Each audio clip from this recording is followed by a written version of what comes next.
শিক্ষক শিক্ষার্থীদের দুই আন্দোলন কোন দিকে মোড় নিচ্ছে? সর্বজনীন পেনশনের প্রত্যয় স্কিম বাতিল ও সরকারি চাকরিতে কোটা পূর্ণবহালের বিরুদ্ধে আসন্ন ঈদুল আজহার পর ঢাকা বিশ্ববিদ্যালয়ে দুটি বড় আকারে আন্দোলনে নামার ঘোষণা দিয়েছে শিক্ষক ও শিক্ষার্থীরা।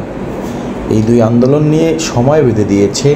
এর ফলে বিশ্ববিদ্যালয়ের স্বাভাবিক একাডেমিক কার্যক্রম বিঘ্ন হওয়ার শঙ্কা প্রকাশ করেছেন সংশ্লিষ্টরা। তবে বিশ্ববিদ্যালয় কর্তৃপক্ষ বলছে, ক্যাম্পাসের শিক্ষক ও শিক্ষার্থীদের যে কোনো দাবি দেওয়ার নিয়মতান্ত্রিকভাবে উপস্থাপন করতে পারে, এতে বাধার কিছু নেই।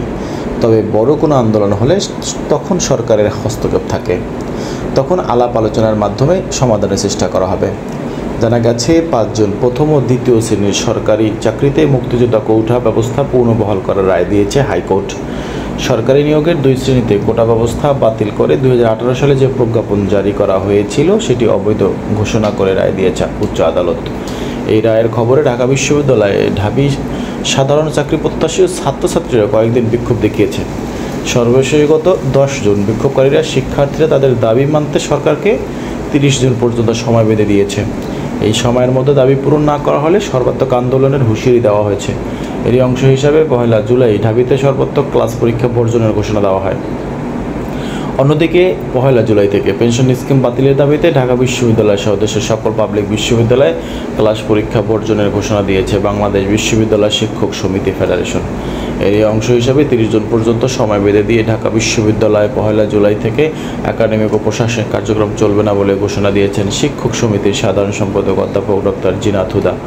গত 4 জুন বিশ্ববিদ্যালয়ের কলাভবনে পূর্ব ঘোষিত কর্মসূচি অনুযায়ী অর্ধদিবস কর্মবিরতি পালন শেষে এক সংবাদ সম্মেলনে এই ঘোষণা দেন তিনি। আন্দোলনের সর্বশেষ অবস্থা এবং সরকারের সাথে কোনো ধরনের আলাপ আলোচনার ব্যাপারে জানতে চাইলে সম্প্রতি অধ্যাপক ডক্টর জিনাত হুদা বলেন, প্রত্যয় স্কিম থেকে বিশ্ববিদ্যালয়কে বাদ দিলেই সমস্যার সমাধান হয়ে যায়, কিন্তু এ বিষয়ে সরকার আমাদের সাথে এখনও কোনো ধরনের আলাপ আলোচনা করেনি। আমরা আমাদের পূর্ব ঘোষিত যে আন্দোলন বলেছি সেটি বহাল আছে। 1 জুলাই সকল প্রকার একাডেমিক প্রশাসনিক কার্যক্রম বন্ধ হয়ে যাবে। এ সময় তিনি বলেন, আমাদের একটা পেনশনের স্কিম ছিল, এই স্কিমে আমাদের কোনো প্রয়োজন ছিল না, কিন্তু তবুও এ ধরনের একটা বৈষম্যমূলক পেনশন স্কিম আমাদের উপর চাপিয়ে দেওয়া হয়েছে।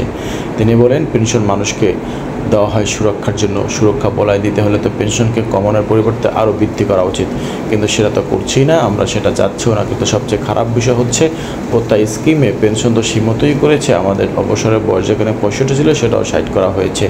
সকল দিক দিয়ে সুবিধা বন্ধ করে দেওয়া হয়েছে। সুতরাং এই আন্দোলন চলমান থাকবে।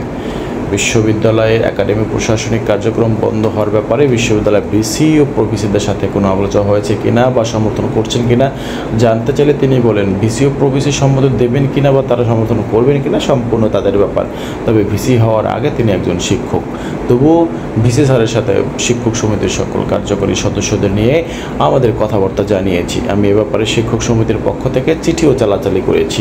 সুতরাং আমাদের জায়গা থেকে আমাদের সকল প্রস্তুতি সম্পন্ন। তবে এখনও নীতিগতভাবে কোনো শিক্ষক আমাদের সাথে দ্বিমত পোষণ করেনি। ধন্যবাদ এতক্ষণ সঙ্গে থাকার জন্য।